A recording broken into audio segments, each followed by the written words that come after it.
Hi, all, and welcome back to the Simply Trade podcast. Thank you all for joining us. Today, we have a special episode in where we are speaking with CBP, directly with CBP, regarding the continuing education credits and points that you need to earn if you're a licensed customs broker. So, again, this is only for those of you that are licensed customs brokers. Although, if you're not licensed, I mean, you should still continue still have continuing education credits, and I mean not credits but continuing education, just to keep up with the any of the new regulations, any of the new tariffs, and any new trade shifts and everything that's been going on with trade. But if you are a broker, you are required to take continuing education credits every 3 years.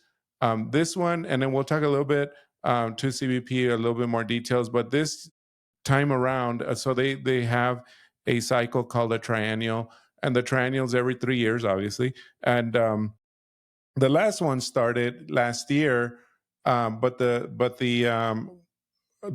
system on accrediting or getting the points and all that going took about a year. And so now there's 2 years left in the triennial. And again, we'll talk a little bit more about that. But let's just go ahead and bring in our guest. Again, this is from CBP. Her name is Elena Ryan.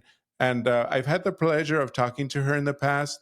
We discussed a little bit about the program, mainly because if y'all recall, we had an episode a few months back regarding the same topic, but we were talking to the accreditors. So there's two sides of this. There's actually three sides, four sides. Let's a four-sided coin. Number one is obviously CBP, who administers the program for continuing education. And then there's accreditors. And in this case, there's 5 accreditors that say this course is valued for these many points, and this course is for that much. There's visits, there's and Elena can help us understand that a little bit more. And then the third side is obviously the licensed brokers. They need to be taking the courses. And then lastly, there's us, like Global Training Center, the actual providers who do the actual training. We go to the accreditors to get our courses accredited. They tell us how many points. Licensed customs brokers come to us. They take their education, and it's not just us. Of course, there's hundreds of other folks that can provide training, including the government. And again, we'll talk a little bit more about that. And then there is, they take the courses. The accreditor saves it or holds it, and then CBP at the end of the 3 years will audit if necessary, that they did have the necessary points. Enough of that. Let's bring in Elena. Elena, thank you so much for joining us here on the podcast. Thank you so much. It's been a long time developing, and it's great to finally sit down with you and have a chat. Yes, I know. Same here. Yeah, you got some fancy digs there, though. I mean, I love your set. This is my living room. I podcast from here every day. Nice. This is our CBP studio. It's absolutely wonderful, and I'm so it's great to have a nice professional looking background as It I is. speak to you. Yeah, I love it. I love it. Yeah, we've had some other folks from CBP come on our show, but I guess unfortunately for them, it was still like halfway through the pandemic, and Yeah. and then still separating and everything. But this is cool. Yeah. So anyway, well, thank you and welcome to the show. So can you let us know a little bit more about yourself? Like, what's your official title and how that works into this program? Sure. My title is actually special advisor, and I am leading the continuing education program. I've had to pull back from it a little, but I'm still very much involved. I'm also working pretty much round the clock on the tariff implementation program. So we don't need to go into that here, but I know that your listeners will be very in tune with all the developments going on in that arena.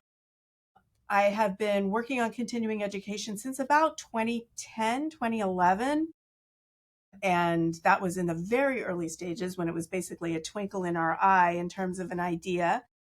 In the summer of 2012, I went around to quite a few ports around the country, including El Paso, and talked to brokers associations about what would you all think about in terms of a continuing education requirement. There were other things we were talking about as well, such as national permits and the right to make entry. And we were just getting some feedback from those of you who it was going to impact most. At that time, I would say we were sort of a mixed bag in terms of support versus a little bit more hesitant. I would say that that has dissipated almost completely now. Over the years, things have just changed a lot. Think about everything that has happened between sort of the 2012 timeframe and June of 2023, which is when the regulation finally became a final true regulation and in the Code of Federal Regulations. We've had TIFTIA, which did all sorts of things. We've had forced labor, drawback has, of course, been entirely reformed. Things like ACE came to full fruition. When I first started on this Right. project, we were still doing that mixed bag of ACS for some transactions, ACE for others. Quota was still basically being programmed by hand, still a lot of paper. And now all that automation has really come full force. Obviously, we can always be making improvements to ACE and ACE programming, but we're essentially automated now. And one of the biggest changes for brokers over the last 5 years has been you've all gone national. Everybody now has a national permit, which makes your reach, your influence just that much greater. And your ability to reach customers across the country, now across the world, has really been amplified with automation and the new national permit framework. So, oh, sorry, go ahead. No, no, no, no. Go ahead. Keep on going with your Keep thought. Mhm. going. Uh-huh. Okay. So, when we put the final rule came into effect in 2023 in June, but we still had a program to build, and that included soliciting for the accreditors, choosing the accreditors, then sitting with the accreditors to work out basically what we call standard operating procedures, SOPs, a very bureaucratic word. But what it does is it makes sure that regardless of whether you're an education provider or somebody who's looking to get education, when you come to an accreditor, you know what to expect, how fast you can expect it, and everybody gets fair treatment, particularly when it comes to cost and review. So that was really important for us to work together as a group. Each accreditor is not actually that we are not an official group that all coordinates necessarily, but we do work together. Each accreditor is allowed to work pretty independently, and then they report back in. And if there are any issues, we work together as a group. So we hashed that out in July of last year. And by November, we were ready to go. We were ready to put this program in place. And we wanted to do it in a way that was that got everybody going as quickly as possible, but that didn't make it too hard and require you to get too many credits in too short a period of time. And here we were in the middle of your triennial cycle, which of course begins on the 20 every 3 years. This is 2024 when it started. It will end in 2027. And we wanted to figure out something that we did in between so that you wouldn't have to get the full 36 credits. One of the reasons why we chose 36 credits was because it breaks out really nicely to 1 credit a month over 3 years. So that meant that depending on what we were doing, depending on what you as brokers were doing, that it would be fairly easy for us to prorate. It just makes things very simple. 1 hour a month, very easy to count. That doesn't mean you have to take 1 hour a month, but we'll get to that in a minute. But what that means is for this triennial cycle, we were going to make a shortened number of credits that you had to obtain. Normally it's 36 over 3 years, as you said and I have. And this triennial cycle, it will only be 20. That gives you basically 2 years since January to get 20 credit hours. We said, why not go 24? And our leadership at CBP was really, really adamant that we, again, be very mindful of this first triennial cycle when it's a new requirement for everybody, that we give people a little grace. So we started with 20.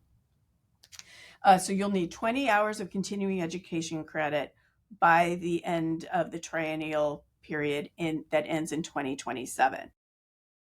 And then you had let me go back a little bit with a few things that you said about Sure. when you all were going through the not implementation, but I guess just the So the research and development, yeah, the yeah. development and trying to get through talking to other associations and even local brokers in the up and down the border. But let me ask you, so well, not it's not a question so much as it is a statement in the sense that um, early on, and let's say late last year and early this year, like let's say give it a month before and a month after, we did get to see, and I kind of want to make this clear also for everyone, we did get to see some pushback, and you said it yourself, now it seems like it's actually generally accepted, but at first, there might have been a little bit back and forth with some folks. But as an educator, we used to get the calls and the emails and saying that this is just a money grab. Here we are just wanting to provide education for money. But what we do here at Global Training Center, and I want everybody to be very clear about this, is that what we do is that when we do hear that, we not only publish on our website, but we also even let people know that there's a lot of free training out there. There's a lot of free training provided by even us. I mean, we provide free webinars, but there's CBP, there's other OGAs or PGAs, partnering government agencies. There's associations. I mean, there's lots of associations that do this. It's for free, and you can earn your credits that way. I mean, we went through and we started counting at one point um, how many free sessions that we can count, government and private. And by middle of this year, we easily counted the 20 credits that you needed, so it's available. And I just kind of want to make that clear. And I'm sure you all work that into the program so that it's available. What a great comment. Yes, that was of utmost importance to us. Not only that it be low cost or free, but that you didn't need to be a member of something in order to have that opportunity. You didn't necessarily have to travel unless you wanted to. We were mindful of that before the pandemic, but during the pandemic, the only opportunities we would have had would have been virtual. So we wanted to make sure that there were virtual opportunities. Is there an opportunity if it happens live? Or can you participate live? But if you're not able to participate live, is there a recording that you can watch later and still get the credit? That was really, really important to us, that we offer a wide variety and array of topics and opportunities, so that if there was, for example, an in-person port trade day, a lot of the ports do that Yes. you would be able to participate. But if you're in Detroit, there's not a good chance that you're going to come down to El Paso and participate in your trade day. So Hmm. we wanted to be able to offer a lot online. And for CBP, what that means is a lot of the commodity webinars that our National Commodity Specialist Division puts together. They put those online. They are available for recording, or available for playback later after the session is actually over. And they're up online for more than a few months or something like that. They're up there for a good long time, and it's an opportunity for you to be able to get your education on your own time. And again, there's the cost of your time to participate, but you don't have to get on an airplane or register for a conference. Right. And Um, and that happened actually earlier this month. We had our local one now. The El I Paso had, yeah. know. I really wanted to come. I wished everyone well wishes. That I Yeah. hope it was a great It was event. a really good event, and of course, being having attended previous ones, this one was really full. Yeah. Because it was well Yeah. attended. It was really neat because you get to talk to the several of the representatives from the centers, Yes. from the different represented partnering government agencies, etc. But the reason I want to bring that up is because um, in developing the program, I understand also that you all have allocated the hours, because not every hour is worth an hour, right? I mean, depending on the format. So there's live, there's recorded, there's like the trade day, there's like port visits, for example, that also count. But not everything, not because you're there 4 hours, is it going to be a full 4 hours credits. I guess it depends on that. And can you explain a little bit about that? Yeah, I'll talk to you from the government side. The accreditors do things their way, but it's very similar. It's parallel. Very often at these conferences or single day events, there's an opening breakfast, for example, or there's an hour and a half allocated for lunch, Hmm. or there's a half an hour for lunch, but the full time for lunch is an hour, hour and a half because there's a keynote speaker in the middle of it. So we take a look at the agenda. We don't take a look at like, well, is this a topic we really need to be discussing with the brokers? Of course it is. Somebody put it on the agenda from CBP. Of course it matters. But we wanted to peel off those pieces. Usually they're very small on CBP events. Peel off those pieces that are more social in nature and isn't truly education. That doesn't mean there isn't importance in them. Obviously, sitting and having breakfast with your colleagues is a networking opportunity and an opportunity to share, but it's not a formal education sitting or setting like sitting and listening to a speaker talk about your bridge issues, for example, down there in El Paso Hmm. and what's going on with those. Um, so that's how we take a look at it. We don't want to minimize the social aspects. We just aren't counting them for continuing education credit. And we almost all agendas that are over more than a couple of hours have a break because people need to get up and use the restroom and get more coffee. Those kinds of things are sort of filtered out. It has been much simpler than even we anticipated. We did not think that looking at an agenda and trying to figure out how many hours it was going to be all that hard. It's turned out to be even simpler than we thought. People are very clear in their agendas and what they're sending to us. For things like a webinar, it's usually much simpler because we are recording it and we are generally not necessarily in a studio like this, but somebody is sitting and recording and we're beginning and ending at a certain time. So we're able to tell that this is going to be an hour, hour and a half. And that's what most of the commodity webinars are at this time. One of the areas that I would definitely like to expand more is our other government agency or participating government agency, depending on Hmm. which acronym you use.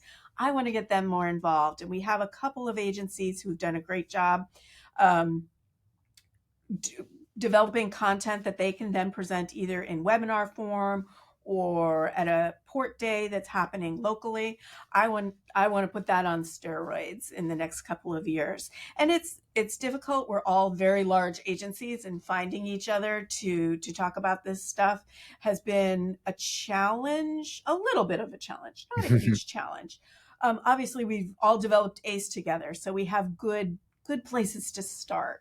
Right. But we're all just large agencies, and it's often a broker who will come to us and say, "Hey, USDA is doing this activity out in San Diego. Is it worth anything?"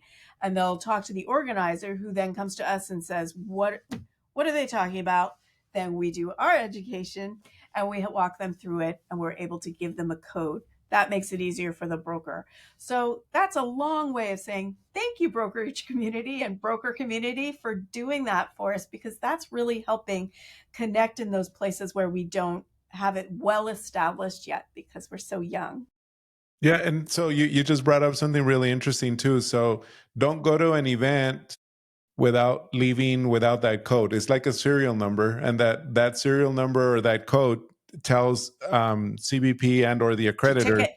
Yeah, yeah, It's your ticket. exactly. It tells you exactly when you attend it, and it corresponds and it cross references with the hours and who held the event and everything. I think that's pretty cool. I mean, we get codes. We're accrediting through at least three accreditors right now, and so they're all Fantastic. a little different and all that. But yeah, so just make sure you do get that code correct. Correct. And if you're putting on an event yourself, come to one of the accreditors to make sure you get those credit codes, Hmm. not only credits assigned, but also the code and some instructions on advertising so that people know that this is good for continuing education. Right, right. And I like the idea of how you all have the official logo, the We're CBP continue. trying. We're Yeah, trying to get that. We're actually that is currently with the Patent and Trademark Office right now. yeah. So we'll hopefully we'll have our little R there very Yeah, yeah. soon. But That's for what. right But we're now, using it good. anyway, though, right? Yeah, that Oh one no, is no, really good. Yeah, you should be. You yeah, yeah. should be. Exactly. Yes, Yeah, yeah. So, it so helps. it's not trademark yet. So, but y'all keep your hands off of it because you need to only display it if you really are accredited. So it's really cool that it really does bring credibility. Folks come and say, "Hey, I understand you're using." You're issuing credits, so that's why it's important to me, and to an extent, it's actually good because you're actually getting someone who is screening your training. It's not just me saying that's a good training, just go ahead and attend. It's someone else confirming and saying, your training is worth this many points. It's really cool when you get hour for hour match. So that means that they do feel that is going to match up really good with the hours and the actual time spent and the credits issued. So, but let's go back a little bit. Also, you had said a little bit earlier how a lot of things were changing in the broker community. You specifically talked about Tiftia, not talked about it, but mentioned it. And but there was also some changes with the broker requirements with Part 111. And do you feel that this also helps with that? Definitely. The purpose of a lot of these requirements was it was sort of two different layers here. The first was to take advantage of as much automation and and address modernization of the trade environment as much as possible. The local permit process and program, great for what it was when it started way back when, 1960s, I believe. We don't live in a local port environment anymore. We just don't. Right. And having the ability to look at transactions nationally for us at the center level, at the centers of excellence and expertise across an industry was huge and groundbreaking for us. And we wanted to make sure that the broker community had that same level of insight and abilities that we now had that visibility into. So that was really important. The other piece of it is more on the professionalization. Brokers are one of the most diverse groups of folks in a professional setting that I have ever met. Your backgrounds are wildly different. Some of you are actually lawyers. Some of you grew up in a border community and worked at your parents' brokerage and grew up actually through the trade. Some of you started off as like an admin assistant for a broker or a logistics provider and sort of started absorbing the things that were around you. And some mentor tapped you on the shoulder and said, you know what, you should try taking the broker exam. You're really good at this stuff. And voila, you passed the exam and you became a broker. There's such a different way to get to being a broker that it's difficult for us to, you know, it's difficult to describe one path because there just isn't. And we have plenty of folks that, I got a comparative religion degree from Evergreen College, and or I was planning on becoming an actor, that kind of thing. That where you're college or educational background is much different. You have a college degree, but it's not in anything trade related. And yet here you are. Now you're a broker. So one of the ways that we were looking to sort of bring everybody up to a professional level so that we were on par with other professions, such as accounting, the legal profession, real estate, Yeah. doctors. Yeah. Yes. We all do very different things. That's not the point.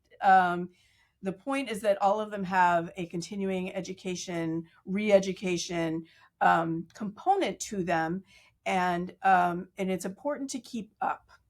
And that we wanted to just solidify that a little bit more in a regulatory framework, at the same time while providing folks as much flexibility in the topics you could attain continuing education for, as well as the method in which you attained it.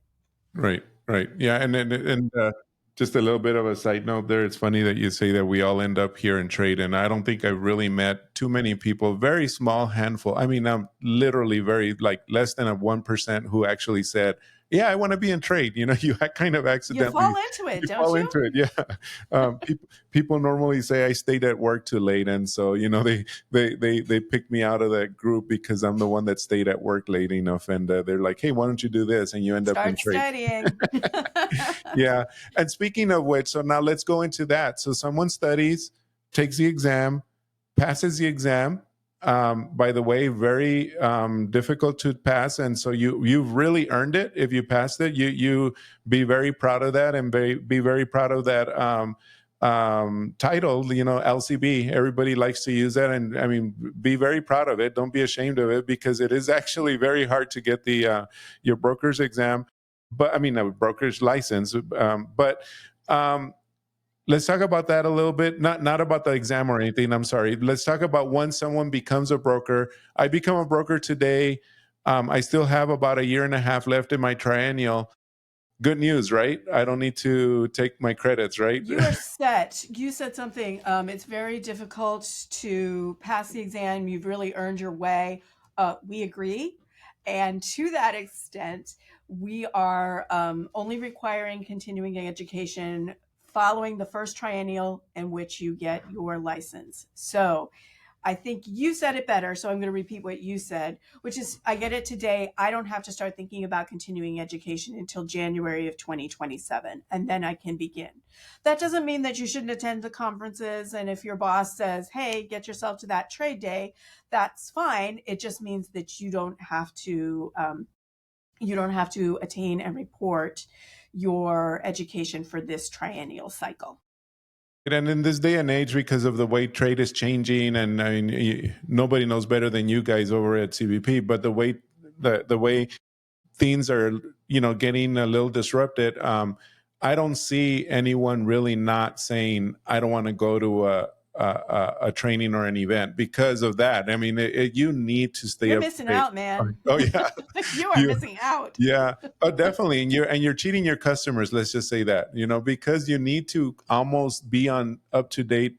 I mean, today we're recording this on the day that the de minimis was eliminated, and let's just say that much. I mean, there is a lot that your customers are asking. The ones that used to import under de minimis without duty free. So anyway, we're not into that. Let's just go on with more on the accreditation. So let me ask you. So in essence, there's actually 6 accreditors because the government is one of them, right? I mean, can I fairly say that? But Well, to we don't yourself. accredit. I wouldn't accredit something you offered, No, for no, right, example. That right. would be an It's only accreditor. for But government yes, stuff. Yeah, yeah. So, yes. so, In so in just our we call it assigning credits to something. right. We are not assessing whether it is worthy of education or not, simply because someone like a port director is not going to have a frivolous, pointless event that doesn't relay any information. That's just not what the port director in a port does. He does not have, or she does not have that kind of time to just like, Right. hey, let's kick back and we'll Talk about Taylor Swift talk and about Kelsey something. getting Yeah, engaged, right? Like, no, yeah. we just assume that if you're gathering people, it's meaningful. And I know those trade days. I like we said, I hadn't attended this year's in El Paso, but I did attend last year's, and it goes off Yeah. like butter. Yeah. And there was a heck of a lot of work that went into those trade days. Yeah. The speakers show up and they do their presentation, but the amount of work and logistics that went into it. So those trade days are a great resource for everybody. Some of the brokerage communities, for example, in Laredo, they do a monthly meeting, and they Hmm. have for quite a while, that they coordinate with the local CBP folks, and they just, once they're done with their meeting part, the part where the Roberts rules Right. and do I see a motion to do this, after Right. that Right. part of the meeting is over, they go into presentations, and those presentations last most of the day into the afternoon. um, those are just fantastic opportunities, and I I realize not every port can do that. Not every local broker association can do that. I get it, but for those of you who have that opportunity, wow, I'm very envious. It's great. It's great to be able to interact with CBP in that way, and then get continuing education credit Of for it while course. you're at it. Yeah. No, I totally agree with that. Yeah. And I guess so. I won't take too much more of your time. Let me ask you a few other things regarding the program, and I Sure. guess a few clarifications, not necessarily the program, but clarifications, because as an educator, we obviously provide training and on different topics, and we've had um, some courses, of course, that were offered um, before December 1st, 2024, and the same course is being offered even now, let's say. So like, let's Great say tariff question. classification, I had tariff classification in, let's say, December, and I have it again here in August. Some folks see it and they're like, oh, I get points if I go to the one in August, but they don't realize that anything prior to 2024, even though if it's the exact same course, you're still not going to get credit for it. I mean, folks were saying, but wait, it's within the triennials. It is and it isn't, We for had to the put the line somewhere. exactly. Yeah.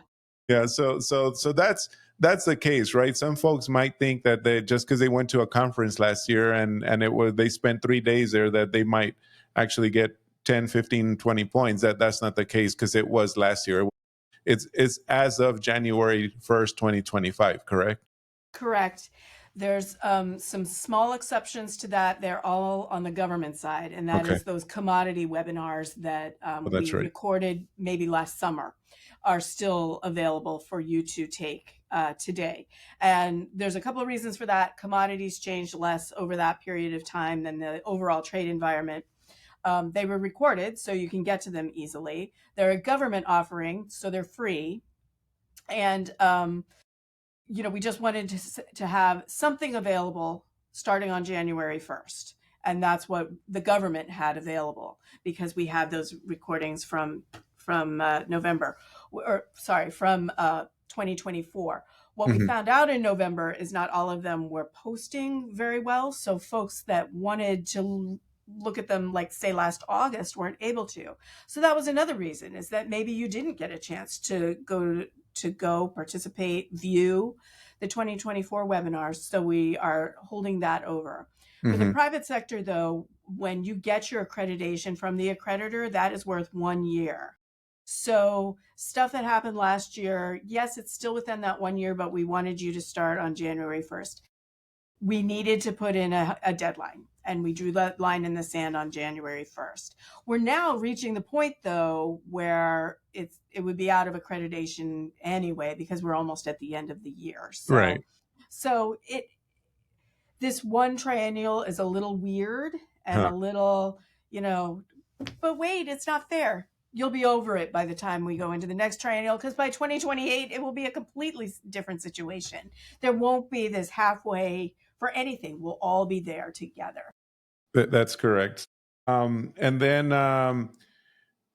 one last, I guess, question, if I can, is so we have 5 accreditors. They're all private sector individuals. They're not governments, in other words. There's Correct. nothing having to do. I mean, there's a law firm, and if it's okay, I can name them. If not, Please we name them. can. Yes. Yeah, yeah. Go right We ahead. have a law firm, Sandler and Travis and Rosenberg, E Merchants Trade Council, EMTC. So I'm There you sorry, go. Marianne. She's gonna kill me. She's been on our show several times, but anyway. And then we have ICPA, who is also an association. We have NCBFAA, who's also a brokers association, and then lastly we have True Trade Solutions with our buddy there with Trudy Wilson. Trudy. Yes. So let's say I am a group or an association that wants to eventually play in the sandbox. Let's say Yeah. I want Yeah. to, yes. When so that's where my question is going. When or if is there going to be an opportunity for anybody to petition again? Because I know that was also in itself a task for you guys.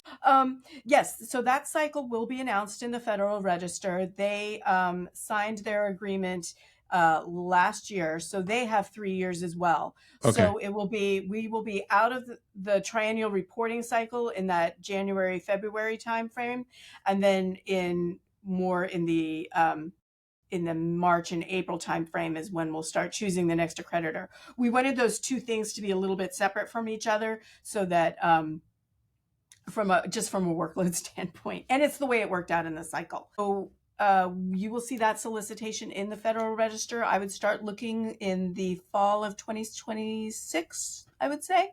Mm-hmm. And of course, we can do things like post CSMS messages letting you know that it's out there, and then we'll provide in that Federal Register notice and CSMS message what you need to do, the requirements for applying, that kind of thing. There are a few things that we do differently from the last solicitation cycle, but that's really inside baseball. It's not. It's all little stuff that no one would really be aware of. We just want a few things that we want to be a little bit more seamless, and then we will do pretty much the same thing that we did this last time, where we'll give you an opportunity to interview with us, and then we'll review your application, score it, and let you know whether or not you were chosen. Okay, great. Thank you. And so anything I might have missed that you need to get out of and before we close out, or I guess it's more, the human wisdom of don't wait until the last minute. It is possible for you to sit and listen to 20 webinars in, your Christmas break of 2026. You're not making any friends that way. And presumably you had other things you wanted to do. The reason why we did 1 month or one credit a month is because that feels attainable when you sit and think about it. That sitting and dedicating an hour of your life, even if it has to be outside of your regular work hours, which we understand sometimes it does, that's doable. That said, we provide lots of opportunities. For example, the Trade Summit. I'm still old school. I call it I the do Trade that too. Don't worry. Symposium, and it's I say not. It's the Trade symposium. Summit Yes. now. Sorry, CBP.